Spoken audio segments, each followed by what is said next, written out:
ಬದುಕಿನಲ್ಲಿ ಏನೇ ನಡೆದರೂ ಒಳ್ಳೆಯದೇ. ಮುಂದೆ ಏನಾಗುತ್ತದೆಯೋ ಅದೆಲ್ಲವೂ ಚೆನ್ನಾಗಿಯೇ ಇರುತ್ತದೆ. ಭವಿಷ್ಯದ ಬಗ್ಗೆ ಚಿಂತಿಸಬೇಡಿ, ವರ್ತಮಾನದಲ್ಲಿ ಜೀವಿಸಿ. ಚಿಂತಿಸಲು ನೀನೇನು ಕಳೆದುಕೊಂಡಿರುವೆ? ನಿಶ್ಚಿಂತೆಯಿಂದ ಇರಲು ನೀನೇನು ಪಡೆದುಕೊಂಡಿರುವೆ? ಮನಸ್ಸಿಗೆ ಮದವೇರಿದಾಗ ಸ್ಮಶಾನದಲ್ಲಿ ತಿರುಗಾಡಿ ಬರಬೇಕಂತೆ. ಏಕೆಂದರೆ ಅಲ್ಲಿ ನಾನು ನನ್ನಿಂದಲೇ ಎಂದು ಹೇಳಿದ ಎಷ್ಟೋ ಜನ ಮಣ್ಣಾಗಿರುವವರು ಕಾಣಸಿಗುತ್ತಾರೆ. ಒಮ್ಮೆ ಅರ್ಜುನ ಕೃಷ್ಣನಿಗೆ ಹೀಗೆ ಕೇಳುತ್ತಾನೆ, ಹಣೆ ಬರಹದಲ್ಲಿಯೇ ಬರೆದಿದ್ದರೆ ಪ್ರಯತ್ನಪಟ್ಟು ಫಲವೇನು? ಅದಕ್ಕೆ ಶ್ರೀಕೃಷ್ಣ ಉತ್ತರಿಸುತ್ತಾನೆ, ಯಾರಿಗೆ ಗೊತ್ತು, ಪ್ರಯತ್ನ ಪಟ್ಟರೆ ಸಿಗುತ್ತದೆ ಎಂದು ಹಣೆ ಬರಹದಲ್ಲಿ ಬರೆದಿದ್ದರೆ? ಸುಖ ಎಲ್ಲರ ಬಳಿ ಇದೆ, ಆದರೆ ಎಲ್ಲರೂ ಇನ್ನೊಬ್ಬರ ಸಂತೋಷದಿಂದ ದುಃಖಿಗಳಾಗಿರುತ್ತಾರೆ ಅಷ್ಟೇ. ಒಂದು ಕಲ್ಲು ಒಂದು ಸಾರಿ ಮಾತ್ರ ಮಂದಿರಕ್ಕೆ ಹೋಗುತ್ತದೆ, ಹೋಗಿ ಭಗವಂತನಾಗುತ್ತದೆ.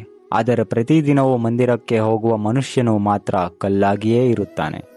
ದೊಡ್ಡ ಮನುಷ್ಯನಾಗುವುದು ಒಳ್ಳೆಯದು, ಆದರೆ ಒಳ್ಳೆಯ ಮನುಷ್ಯನಾಗುವುದು ದೊಡ್ಡ ವಿಷಯ.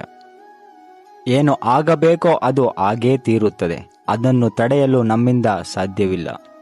ಸ್ವರ್ಗದಲ್ಲಿ ಎಲ್ಲವೂ ಇದೆ, ಆದರೆ ಸಾವಿಲ್ಲ. ಭಗವದ್ಗೀತೆಯಲ್ಲಿ ಎಲ್ಲವೂ ಇದೆ, ಆದರೆ ಸುಳ್ಳಿಲ್ಲ. ಜಗತ್ತಿನಲ್ಲಿ ಎಲ್ಲವೂ ಇದೆ, ಆದರೆ ನೆಮ್ಮದಿ ಇಲ್ಲ. ಭಗವಂತ ತಡ ಮಾಡಿದರೂ ನ್ಯಾಯ ಮಾಡುತ್ತಾನೆ, ಆದರೆ ಅನ್ಯಾಯ ಮಾಡುವುದಿಲ್ಲ. ಅದರ ಹಿಂದೆ ಇರುವ ಅದ್ಭುತವನ್ನು ಕಾದು ನೋಡಬೇಕಷ್ಟೆ. ಎಲ್ಲರೂ ಹೇಳುತ್ತಾರೆ, ಮನುಷ್ಯ ಬರುವಾಗ ಖಾಲಿ ಕೈಯಲ್ಲಿ ಬರುತ್ತಾನೆ, ಖಾಲಿ ಕೈಯಲ್ಲಿ ಹೋಗುತ್ತಾನೆ ಎಂದು.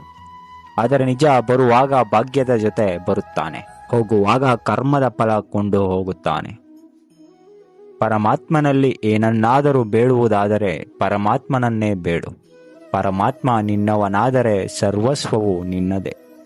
ಯಾವಾಗ ಮನುಷ್ಯನು ತಾನು ಮಾಡಿದ ಕರ್ಮ ಫಲಗಳನ್ನು ಇದೇ ಜನ್ಮದಲ್ಲಿ ಅಥವಾ ಮುಂದಿನ ಜನ್ಮದಲ್ಲಿ ಅನುಭವಿಸಬೇಕಾಗುತ್ತದೆ ಎಂಬ ಜ್ಞಾನವನ್ನು ಅರಿತುಕೊಳ್ಳುತ್ತಾನೋ ಆಗ ಇಡೀ ಜಗತ್ತು ಬದಲಾವಣೆಯತ್ತ ಸಾಗಿಬಿಡುತ್ತದೆ. ಸ್ವೀಕಾರ ಭಾವವೇ ಸಂಬಂಧದ ವಾಸ್ತವಿಕ ಅರ್ಥವಾಗುವುದು.